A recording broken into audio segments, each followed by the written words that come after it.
Sa gitna ng 2024 NBA Finals, sinabi ni Van Gundy na si Kyrie Irving at Luka Doncic ang best backcourt duo of all time ng liga. Ang pinanggagalingan niya ay ang 51 points at 13 assists per game na combined averages nilang dalawa. Pero hirit ng iba, masyado pang maaga para sila'y mapabilang sa listahan ng mga elite na gwardya. Dahil sa 2000s era pa lamang, marami ng tandems na malamang ay hindi sila umubra. Dahil to be considered the best, dapat subok na sila ng panahon at marami nang napatunayan sa kanilang mga karera. Multiple championships, NBA records at meron pa ang binago ng malaki ang itsura ng liga. Kaya ngayon, samahan nyo ako at pag-usapan natin ang top 3 best backcourt tandems ng 2000s NBA era.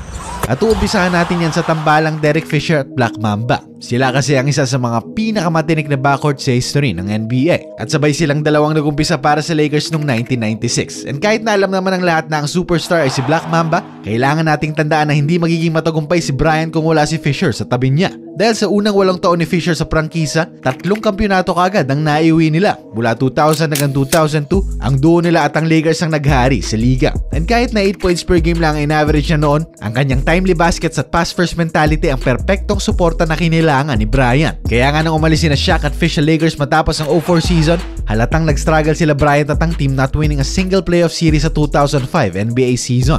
At kahit mismo si Kobe, hayagang sinabi ang pagkamiss niya kay Fish. I've been so used to having him sit behind me. I turn around and he ain't there. I'm like, oh, that's weird. Kaya nang bumalik nga siya noong 2008 season, laking tuwa ang pinakita ni Bryant doon. At hindi lang si Kobe ang natuwa sa pagbabalik na yon. Dahil simula na maging Laker muli si Fish, 3 sunod-sunod na NBA Finals ang kanilang binaon, adding 2 more championship rings sa kanilang koleksyon. At patunay na isang malaking parte si Derek sa mga panalong iyon. Simula nang umalis siya sa prangkisa noong 2011, isang playoff series na lang muli ang naipanalo ni Kobe para sa Lakers. At itong series ring ito ang nag-iisang playoff series na naipanalo niya nang hindi niya kasama si Fisher. Dahil sa 39 series they played together, 32 playoff series lang naman ang naipanalo nilang dalawa. At ito rin ang isang NBA record bilang ang pinakamaraming seryeng naipanalo ng isang duo ng kahit na anong prangkisa. And with 847 games played nilang magkasama, ito rin ang isa pang Lakers record na nabuo nilang dalawa. And in fact, may isang backcourt tandem lang sa liga na mas marami ang nilarong NBA games ng magkasama kumpara kay Fisher at Black Mamba. At yun ay walang iba kundi si Tony Parker at Manu Ginobili. Pero na mag-umpisa silang dalawa,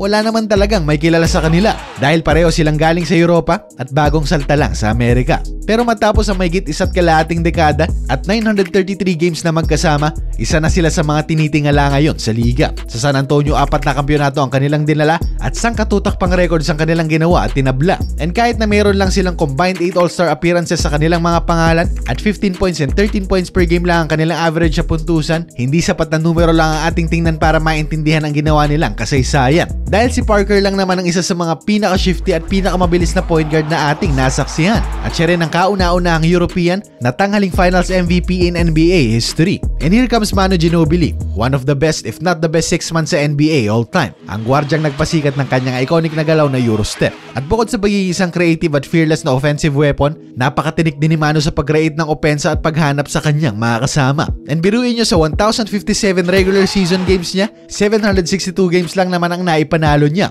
translating to more than 70% win rate na pinakamataas all time sa liga. And kasama si Parker, 132 playoff wins sa kanilang naitala, which is again the best record sa NBA. At kung papapiliin tayo ng isang backcourt tandem na pinaka-clutch para sa kanilang prangkisa, wala naman ang tatalo pa sa kanilang dalawa.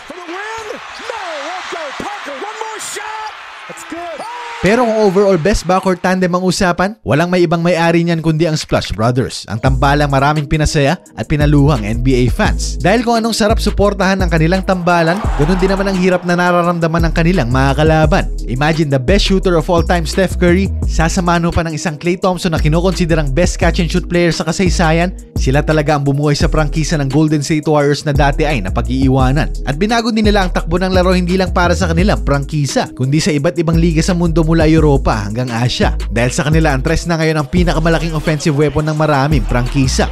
Mas bumilis din ang laro dahil sa kanila at binago ng malaki ang itsura ng liga. At sa 11 taon na sila'y magkasama, bumaba lang to less than 40% ng kanilang porsyento sa 3-point area ng 3 beses lang sa kanilang karera. And ang kanilang mga numero sa playoffs kapag pinagsama, 46 points per game lang naman ang kanilang kinakamada. At meron din silang 6 na finals appearances at 4 na kampyonato sa kanilang kartada. Samahan mo pa ng 15 all-stars sa kanilang mga pangalan, walang duda kung bakit sila ang pinakasikat na modern backcourt tandem na talagang inaabangan. At ang kagandahan sa tandem nilang dalawa, kapag off-night ang isa naman ang sasalo ng kargo sa opensa. And sila rin ang may hawak ng top 1 at top 2 sa pinakamaraming tres in a single game. 14 kay Thompson at 13 naman kay Steph. And combined, they made 6,000 3-pointers, which is also the best all time. At itong mga ito ang patunay na sa mahigit isang dekadang magkasama ng Splash Brothers, sila ang undisputed best backcourt tandem sa history ng NBA. Diba?